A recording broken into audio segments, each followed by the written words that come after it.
bathroom, and as a part of that, need to switch out all the outlets and switches and everything. So as part of that, I need to replace our GFCI outlets as well. So I just want to do a quick tutorial to show you how to go about replacing your GFCI outlets.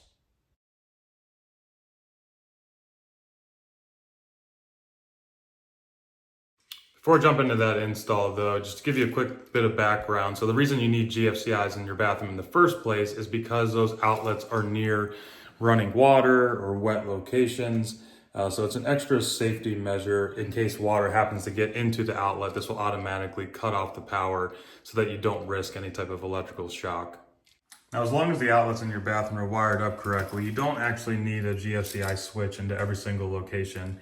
As long as it's wired correctly, you just need one GFCI switch where the power is coming into the room, and then any other outlets, such as that one over there, does not actually need to be the more expensive GFCI switch because it will be protected by the one that I'm going to install over here.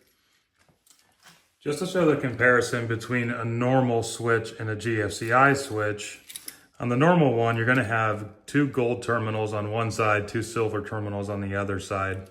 On the gold side, you can put the hot wire into either one of these, and you can put the neutral wire into either one on the silver side, and then you just have the ground wire. So you don't have to worry about where exactly you put the wire, whether it's the top or the bottom. So it's pretty simple with a standard outlet. Now with the GFCI outlet, looks much similar on the back side. So you have the 2 silver terminals, the 2 gold terminals, and then you got your ground terminal underneath. Now you have to look closely at the back here, but you can see it's actually telling you the top ones over here need to actually be the load, and then the bottom ones need to be the line. So the line here just means the power coming from your circuit breaker, and then the top is going to be the power going from this GFCI outlet to any other outlets that are in the room, like the one I showed you behind me earlier. Now, if you're replacing an existing GFCI, you can't just look at the back to see where the wires were already inputted and then just make sure to line them up the same on your new one. But if you already took out the wires or you're installing one where one used to not be located, you need to figure out which of these wires is the line coming from the breaker and then which ones are the load going to the other switches or the other outlets in the room. The way to do that is to leave, once you get it all unwired, to leave the power on at the breaker, and then you can just grab a multimeter, or if you just have a voltage tester pen, to go to those wires and test each one of them to see which one's actually giving you a reading. So I can see here my meter is reading roughly 120 volts, a little bit higher. So I know these are the ones coming from the breaker because they still have power even when they're not connected to the actual outlet. So if I measure the top ones here, I'm getting essentially 0. It's reading as 2 volts, but it's essentially 0 there. So I know these are ones that need to go into the load terminals on the back of my GFCI. So now you know which of these wires is the line and which one's the load, but it's important at this step, don't start just trying to wire this up because those lines are still hot at this point. So make sure you go back down to your breaker box and turn off power before you actually wire this up. Okay, we've got power turned off to the breaker. I know these are dead now at this point, but if you want to be extra safe, then you can take your meter or your voltage tester and just test these out one more time, making sure you're not getting a true high voltage 120 reading on either one of those sets of lines. Okay, looks good. Okay, so in my case, these are actually inverted from what the previous GFCI was. So the lines down here, I'm going to need to move those to the top of the outlet box, and then these ones here are the load, so those are going to go to the bottom based on how this particular GFCI outlet is positioned.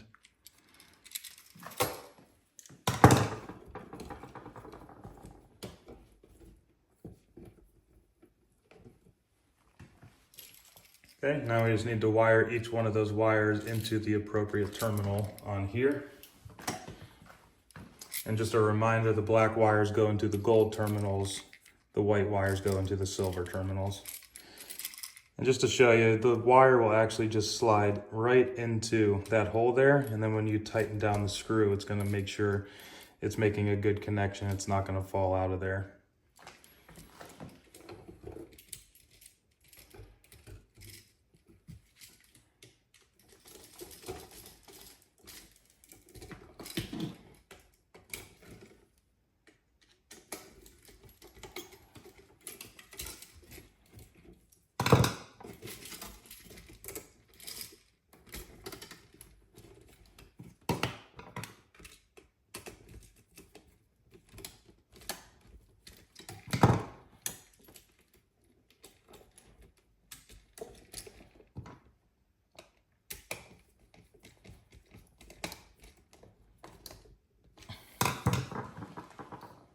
Okay, and then it's important to not forget that ground wire either. So there's that green ground screw you can see on the bottom there. We'll go ahead and slot that in, tighten that up as well.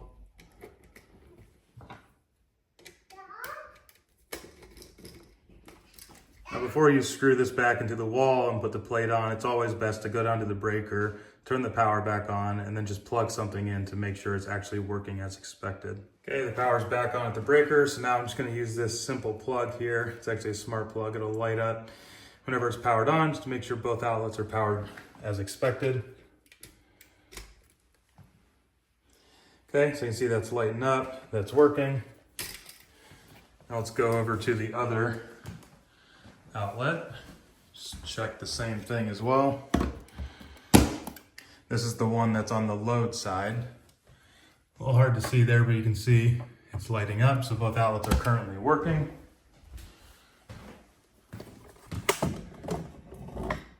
Now let's go ahead and test out the actual GFCI safety functionality of it. So there's a couple of buttons here. You can see there's a test button on the left and a reset button on the right. Every GFCI will have these. They might just look a little different. So if you press test here, that's simulating what would happen if water was to get into this outlet and cause it to short. Okay, so you'll see that it lights up red to notify you it's currently activated, and this light goes off to let you know there's no power. Now you should also, for completeness, test the other outlet, make sure this one's not working anymore as well, because this is supposed to be protected downline from that. You can see it's not working there, so that's good. And come back over here. And then if you ever notice yours is tripped, all you have to do is hit that reset button. You'll hear it click. Okay, and now it should be fully functional again. As you can see, it is. So now we're going to button it back up.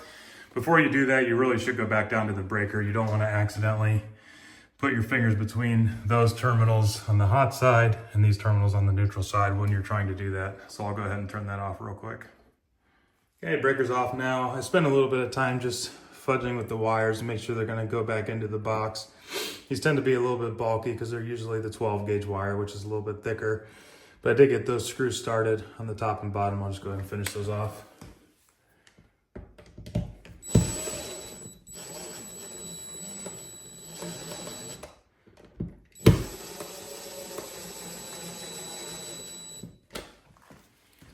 Last step then, of course, is just to go ahead and throw that plate cover on top of that outlet.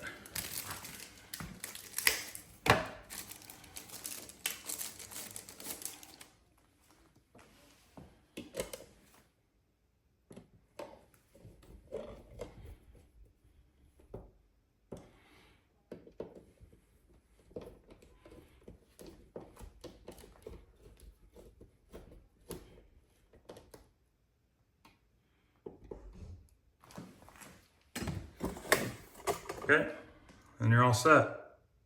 Thank you for watching. If you got value from this video, I appreciate you giving me a thumbs up. If you want to be notified when more DIY home improvement projects come up, go ahead and subscribe, and we'll see you here on the next one. Thank you.